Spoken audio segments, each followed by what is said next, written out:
Hi, my name's Bruce, and this is, I'm in the forest, you get it. Anyway, today I'm going to talk about something. Oh, by the way, if you could subscribe to my channel, that would be great. I'd be so happy if you did that.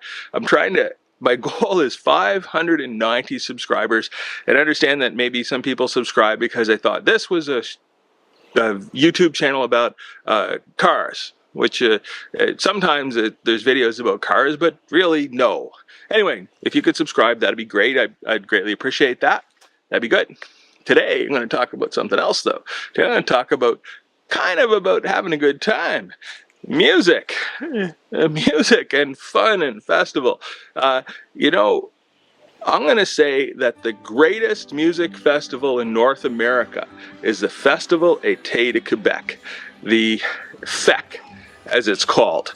And I said before that something was the greatest, and what I explained again, that it's kind of like the difference between the New York Yankees and the Los Angeles Dodgers. They're two great teams, and if you happen to be a fan of one or the other, then that's the greatest team ever. Or it's like in this world, Argentina. You're going to say that the most recent version of the Argentine football team, soccer, is the greatest ever. And you have a lot of evidence backing you up on that one, I'll tell you. But anyway, okay. So, Festival Éte Quebec is a music festival that happens in Quebec City in the summertime.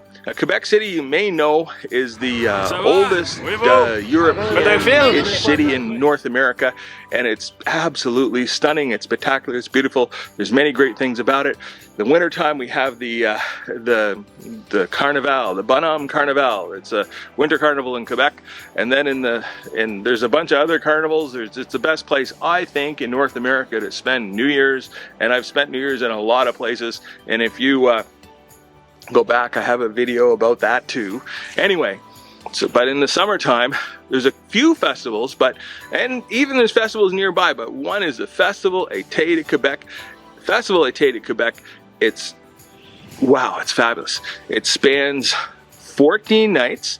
There are 5 stages, and one stage that has a capacity of around, I'm going to say 10,000 people. Do you know what the admission is for that stage? 0. And in the nighttime they have music. Generally there's 3 musical acts that will appear in each night on each stage, and in the daytime at the free stage and then other pop-up events they have is various entertainers. I mean, there'll be the same musicians that play in the nighttime may perform free shows at the pop-up events, and also the pop-up events, they'll have family-oriented fun like magicians and stuff like that. I'm going to admit, I don't generally get there because I have a limited quantity of energy to expend each day, and I try to focus it on having as good a time as I possibly can when I'm awake. So anyway, now if you've been following along this channel, I try to bring up the general level of knowledge about economics. Okay. And I've talked many times about a thing called the production possibility curve, which is the set of all the things within your economy that you can do and make with the things that you have and the knowledge that you possess. Okay, now the preeminent supplier of sound and lighting, live performance sound, installed lighting, etc. in the world is a company that's based in Quebec City, Solotech. So, the Festival Éte Quebec is for Solotech a home game. It's a chance to show off wonderment and to bring the best possible production with the highest level of professionalism that you could ever imagine there. Now, I used to go to some shows and festivals when I was a kid and younger, and they were sort of defined by the band would play, the sound would be horrible, then they'd stop, then a bunch of drunks would wander around, and there'd be a giant delay, and then eventually the next band might come on after they got tuned up there. Well, the Festival Éte Quebec and Solotech, that's just not the case. It's a continuous wonderment. And on that what are some acts that have played at the Festival Éte Quebec? Some people that you may have heard of. The Rolling Stones, Paul McCartney, I think Billy Joel, woo, Les Cowboys Fringant, which is to me probably the greatest band of the last 40 years. I'm a fan. I said it before and I'm going to say it again. They're wonderful. And very sorry that the lead singer has passed away. But anyway, so that's a thing. So the Festival Éte Quebec is it's 2 weeks. It lasts, I think there's 14 nights. There's 5 stages, and the largest stage has a capacity of approximately 110,000 people. And remember, as I said, Solotech is providing the sound and light, and this is a home game for them, so they're not fooling around. And at this year's venue with 110,000 people, the stage was immense and immaculate and beautiful. They had the best video screens I'd ever seen or imagined in my life. They're gorgeous. On the technical side, I think they said there were like 12K screens or 6K screens or something like that, but it was like real life. It was beautiful. And then if you're into audio, and I kind of have a bit of an education in an aspect of this. I studied some acoustics in university, but they have these things called delay towers, and delay towers are what make sure that it sounds great in the front, it sounds great in the back, it sounds great in the middle, it sounds great everywhere. And at the 110,000 Plains of Abraham venue where Paul McCartney played, not this year, but he played this year. Who was it? It was I'm so bad, I'm old, and I can't remember. This is embarrassing, but I saw an artist named Ellie Seppi Isaac, who's a Quebec woman, and she's magical, she's fabulous, a true artist. I saw her, I saw Call Me Maybe, Carly Rae Jepsen. She was wonderful, she was great. And I saw a bunch of people. Okay, but I'm trying to, you know, the crazy thing is, I can't remember the names of the biggest acts that played there. Motley Crue, they played there. Oh, Metallica, not this year, Metallica. Motley Crue, I think that was last night. And Pitbull, that was last year. And a guy, I'm embarrassed, I can't remember his name, but it doesn't matter. It's no slight on that guy. It's an issue here. I can't. Adult times. So it was fantastic. And then the other evening we saw Amanda Marshall, who's spectacular. She's coming back. She took a 20-year career hiatus to come back, and she's magical. We saw Sass Jordan on a smaller stage. We saw Martha Wainwright. She's great. You know, Rufus Wainwright's sister, Loudon Wainwright's daughter, Kate and Anna McGarrigle. They're great. And so this is beautiful. And then we saw Blue Rodeo, a band that I first saw in the late 80s, and I saw them in 93 at where I was going to university. They're fabulous, but the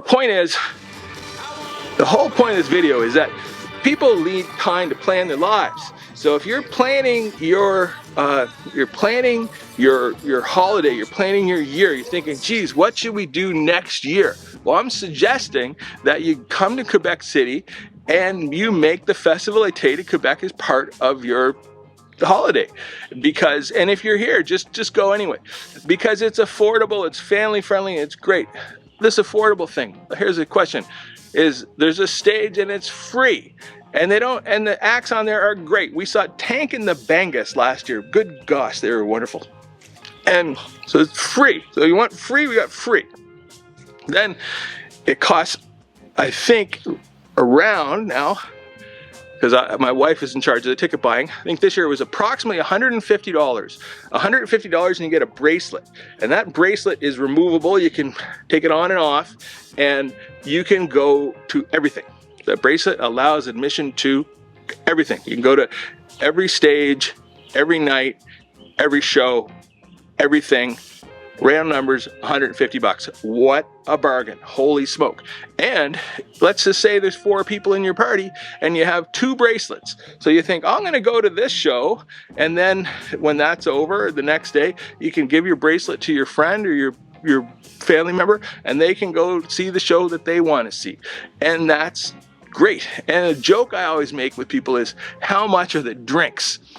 This is a joke, but it's also true. How much are the drinks? The drinks are free.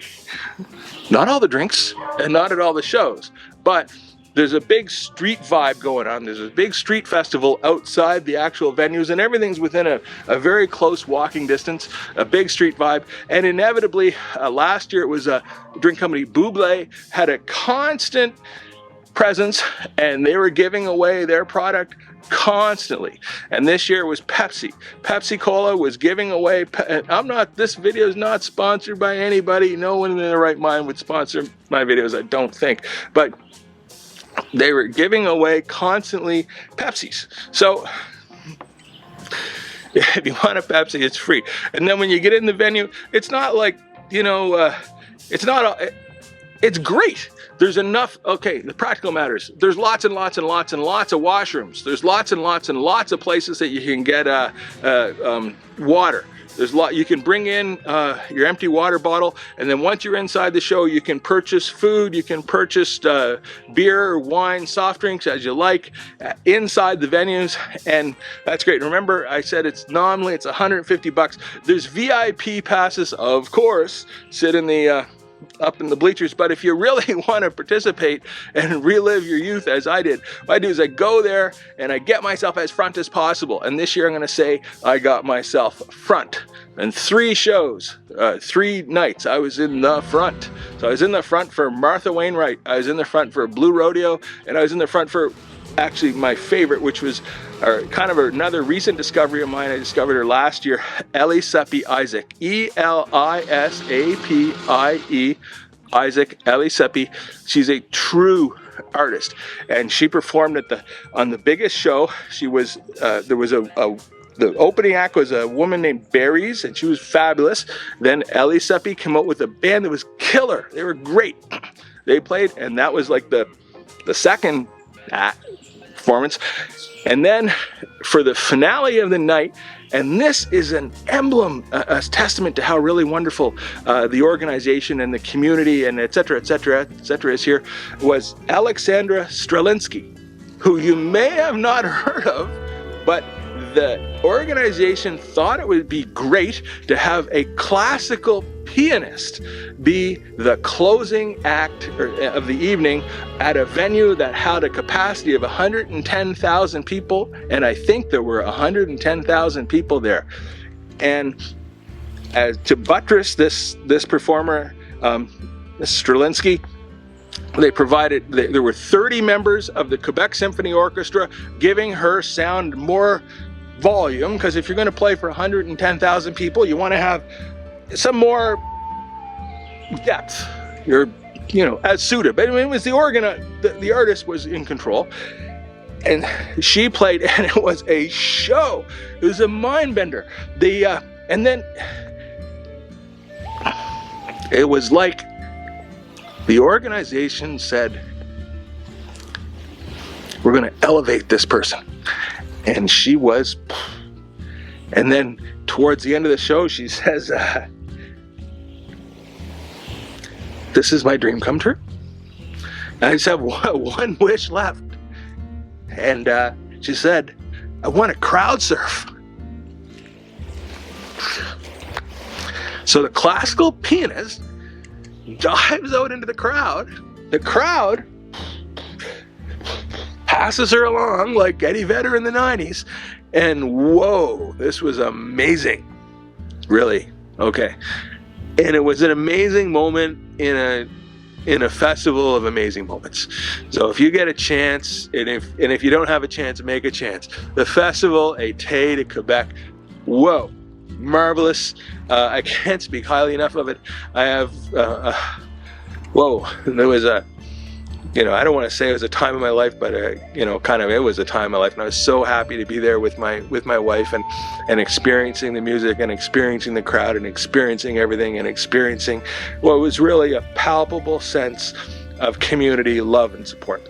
That's it. Anyway, my name's Bruce. This is my channel. Not all the videos are like this. Some are better. I think some are better, hopefully. Some are worse. I admit. I'm trying my best.